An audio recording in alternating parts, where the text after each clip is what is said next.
Shalom, sobat-sobat STTI yang terkasih. Kunci untuk sukses dalam sebuah pertandingan iman dapat kita simak dalam ajaran Paulus 1 Korintus pasal 9 ayat 24 sampai 27. Kehidupan seorang abdi Tuhan dan pengabdiannya selama di dunia digambarkan seperti seorang atlet pelari yang terus berjuang untuk memenangkan perlombaan yang diikutinya. Untuk tujuan tersebut, sang atlet pelari harus melakukan sekurang-kurangnya 3 hal, yaitu berlatih dengan disiplin, menguasai diri dalam segala hal, dan berfokus pada sasaran ketika berlaga. Perjuangan keras dari sang atlet agar menjadi pemenang dalam perlombaan yang diikutinya, dan sekaligus ia boleh mendapatkan medali yang oleh Paulus disebutkan dalam ayat 25, mahkota fana atau perishable crown, mahkota yang dapat binasa.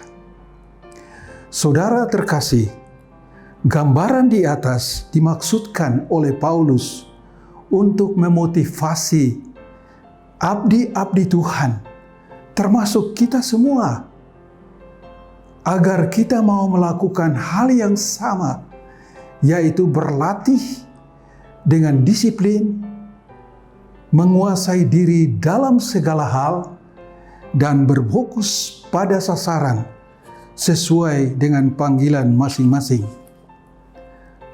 Mengapa hal ini penting?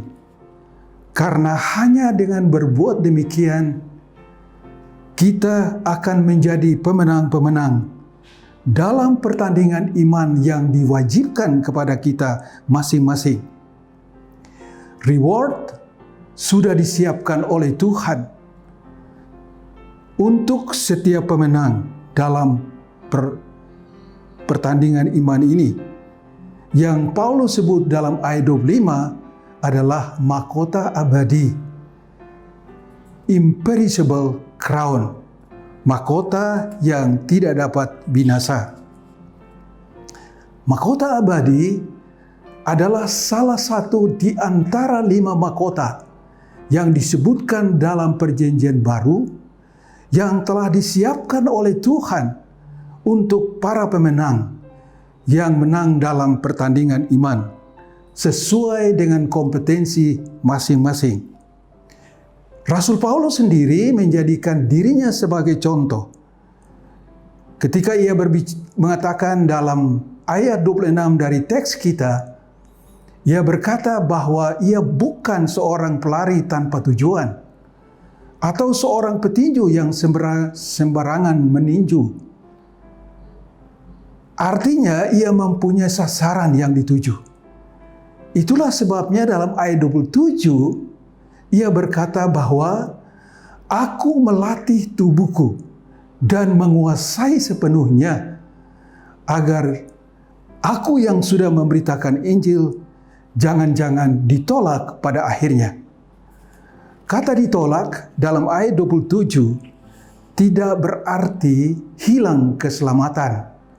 Karena konteks bukan membahas tentang soteriologi, tapi berbicara tentang pengabdian abdi-abdi Tuhan di bumi ini.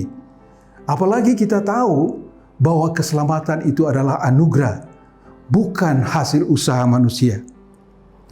Kata Yunani adikimos yang diterjemahkan dengan ditolak dalam ayat 27 telah diterjemahkan secara tepat oleh Alkitab bahasa Inggris dengan kata diskualifikasi. Diskualifikasi artinya tidak memenuhi syarat untuk mendapatkan reward dari Tuhan. Mengapa? Karena mengabaikan 3 hal yang saya sebutkan tadi yang telah diajarkan oleh Rasul Paulus. Kalau demikian saudara, apa tantangan bagi kita? Tantangan bagi kita sekarang adalah berlatih dengan disiplin, berjalan dengan Allah setiap hari, mencintai firman Tuhan, merenungkannya siang dan malam, dan melayani dengan setia, sembari menguasai diri dalam segala hal dan berfokus pada sasaran sesuai dengan panggilan masing-masing. Moga kita masing-masing didapati qualify ketika pengabdian kita di dunia ini dievaluasi di hadapan kursi pengadilan Kristus atau bema Kristus yang disebutkan oleh Rasul Paulus dalam 2 Korintus pasal 5 ayat 10. Dan kiranya kita semua didapati sebagai pemenang-pemenang yang layak untuk menerima reward dari Tuhan kita Yesus Kristus. Selamat berjuang saudara, dan selamat menang bersama Tuhan. Amin.